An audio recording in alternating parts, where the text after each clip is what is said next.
stay tuned for the video. If you want to see your enemies before they see you in game, if you want to make sure that you fix any kind of crashing that you have, or you want to fix any kind of streaming quality or audio issues that you have because you can't hear the enemies from far away in game here, go ahead and visit SenseQuality.com, where you could work with a tech one-on-one and we can make sure that your $3,000, $4,000, $5,000 setup is working as intended there. And if we can improve your performance, you get your money back there guaranteed. So go ahead and check out that link below. My name is Kirneill from SenseQuality, and today I'm going to show you how to fix scanner repairs and crashing in Call of Duty here. Now, this can apply to a lot of games. So even if you don't watch or play Call of Duty, you could still apply this to a lot of your games here. And I would stay tuned for the entire video because I'm going to show you a secret setting that can be the difference between you crashing every single game and you having a smooth game and smooth FPS in general in your game here. So the first thing that we're going to go into is basically the game file. So I know a lot of you guys know how to scan a repair on your PC. So the way you scan a repair is you just hit this gear here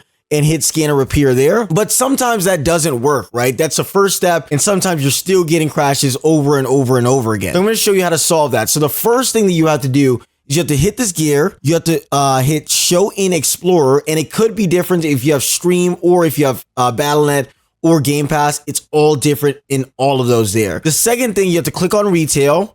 You have to click on Multiplayer 24, right? You just select it and you could just delete this folder here. And that is going to refresh like your game in general. And once you do that, you're going to come back here and you're going to click Scan a Repair. And it should build back up the game almost from scratch there. So that would be the first way I would solve it there.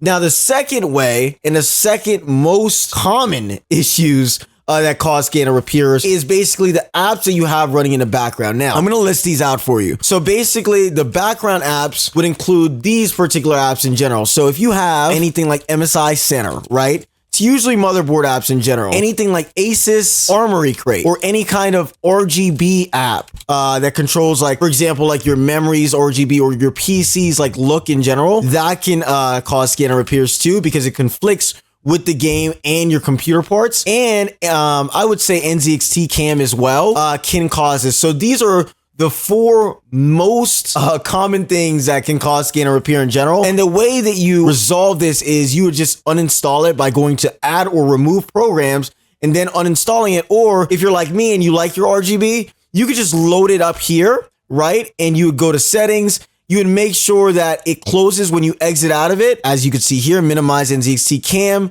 to tray when closing. So if I exit out of it, then it's not active anymore, but I still have my RGB in the background. Some apps do that, some don't, but when in doubt, actually uninstall it. That RGB is not worth you getting a scanner repair every 2 to 3 games here. It is just not worth it. The next thing I would do is basically check any kind of overlays. So this will include any kind of Discord overlay, NVIDIA overlay. All of these can cause scan and repair here. So for example, on Discord, I would go to Discord here, right? I would go to the settings.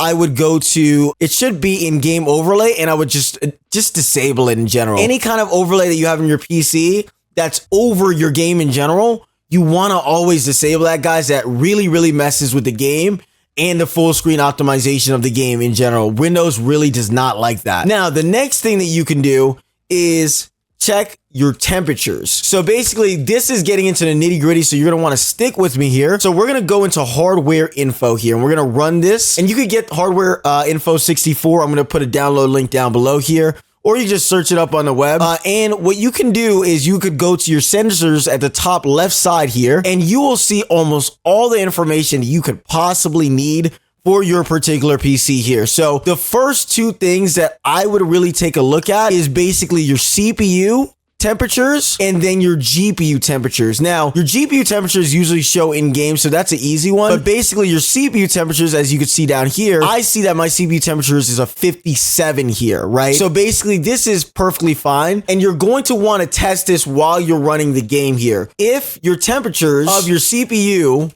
or your GPU is over 95 degrees Celsius, you have a problem there, right? So the first steps that I would do to fix that problem is basically reapply your thermal paste. That actually helps a lot of older PCs especially. And if you had your PC for 2 years now, you might as well reapply your thermal paste to make sure that the game is running smoother and basically it's not overheating there. The second step that you want to do is basically change your cooler if it's your CPU. So I would get like an AIO cooler, at least 240 millimeters, and that will make sure that your CPU is actually way cooler. I know a lot of you run on fans, but fans are kind of outdated now, guys. If you want the best performance possible, a lot of these CPUs boost high. It's kind of like a turbo in a car, right? Turbos get really, really hot in a car. So what you want to do is have the best cooling possible to make sure that that turbo can have the best performance possible. And it's the same thing with computers here. So that should be good there. And basically when you're testing these temperatures here, right, I could show you the graph here. If you right click and go show graph, you can see the graph right here. And I would just have the game running in the background while you have this graph open. And if it's going over that temperature that I just showed you, 90 degrees, 95 degrees or higher,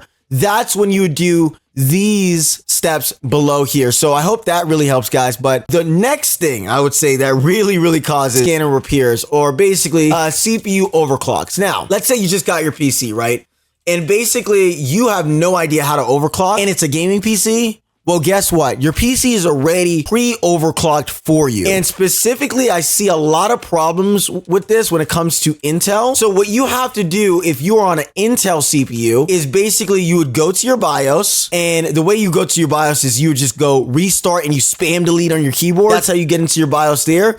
And the two things that you're looking for is basically your P cores, which is your performance cores, right? For new Intels, and you're looking for like your voltage, right? So basically, instead of letting it run how it is from the motherboard side, what you would do is take control of this process and actually put a static limit on it. So let me give you an example. Let's say I have a 14900K. A 14900K can boost up to 6 gigahertz. So basically 14900K, 6 gigahertz, right? And basically it has something called a performance core and an efficiency core. We're focused on a performance core because this is what actually causes the issue. So basically with the performance core, it will boost up to 6 gigahertz. Sometimes the game doesn't actually know what to do with that kind of speeds. And actually, the motherboard actually overclocks it so far that your game's unstable. So what you would do is you would go into your BIOS, you would set this to, for example, 5.5 gigahertz, right? And then you would set the voltage accordingly. And basically, I'll make a deeper video on that in the future here.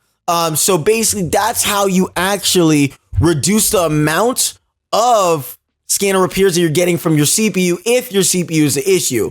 Then I would test out your game for that. Now, basically, you could just put this 5.5 gigahertz here and it won't go higher than that. And that should be perfectly fine for your 14900K there. And then I would test it out there. Now, let's say it's like your GPU, right?